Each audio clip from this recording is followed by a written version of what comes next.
বৌদি, কি ব্যাপার, কেমন আছেন? চলে যাচ্ছে, তুমি কেমন আছো? আমি আছি ভালোই। তা হেঁটে কেন? আর বলো না, অটোর জন্য দাঁড়িয়ে থেকে থেকে একটা অটো পেলাম না, তাই হেঁটে যেতে বাধ্য হচ্ছি। ও আজ বোধহয় অটো বন্ধ, কি একটা প্রবলেম হয়েছে। তাই না? হ্যাঁ। ইস, কতটা সময় আমি বেকার নষ্ট করলাম। ভাগ্যিস দাঁড়িয়েছিলেন। কি বললে? না, বলছিলাম দাঁড়িয়েছিলেন বলেই তো আপনার সঙ্গে আমার দেখা হয়ে গেল। বাবা, ওই একদিনের দেখাতেই এত মনে রেখেছো আমাকে?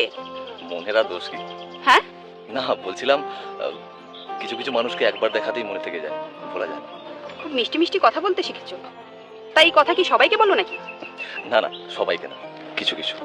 যাকে যাকে, আমার দেরি হয়ে যাচ্ছে, আমি চললাম। আরে দাঁড়ান দাঁড়ান, কি হলো, কিছু বলবে? বলছিলাম যদি কিছু মনে না করেন একটা কথা বলবো। কি বলবে বলো?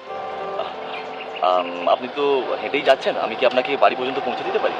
না, সেটা ঠিক আছে, কিন্তু আপনি নিশ্চিন্তে গাড়িতে উঠতে পারেন। না, সে আমি তোমার গাড়িতে উঠতেই পারি, কিন্তু লোকে কি বলবে? ধুর, লোকে কে কি বলবে ওসবে আমি পাত্তা দিই না। উঠে পড়ুন উঠুন। বাবা, খুব সাহস আছে দেখছি। তা একটু তো আছে। চলুন চলুন, উঠে পড়ুন। ঠিক আছে ঠিক আছে।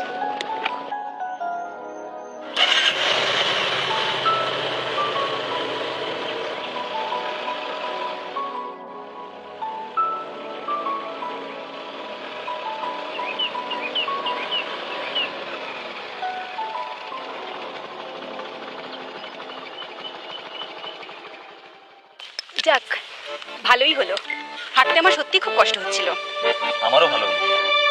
তোমার আবার কি ভালো হলো? এই যে আপনার বাড়িটা চিনে গেলাম। তাহলে ভেতরে চলো, এক কাপ চা খেয়ে আসবে। না না থাক, অন্যদিন খাবো। ভয় নেই, বাড়িতে আমি একাই থাকি, আসতে পারো। তা নয়, আসলে আজ একটা কাজ আছে, চাটা না হয় ডিউ থাকলো। আরেকটা কথা বলবো? বলো। যদি কোনো দরকার পড়ে আমায় বলতে পারেন। না না, তেমন কিছু দরকার পড়ে না। তবু যদি আপনার নাম্বারটা পাওয়া যাবে? ও, তোমার ফোন নাম্বারটা দরকার, তাই বলো। কোর্টে কাজ করো তো, কথার মার প্যাচ ভালোই শিখেছো। এ বাবা, তা নয় আসলে। ঠিক আছে ঠিক আছে, তুমি নাও, নম্বরটা লিখে নাও।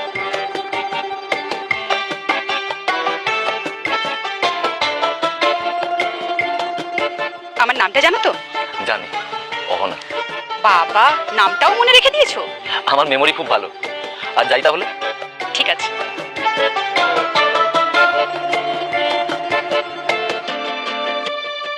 আমি কিন্তু ফোন করবো।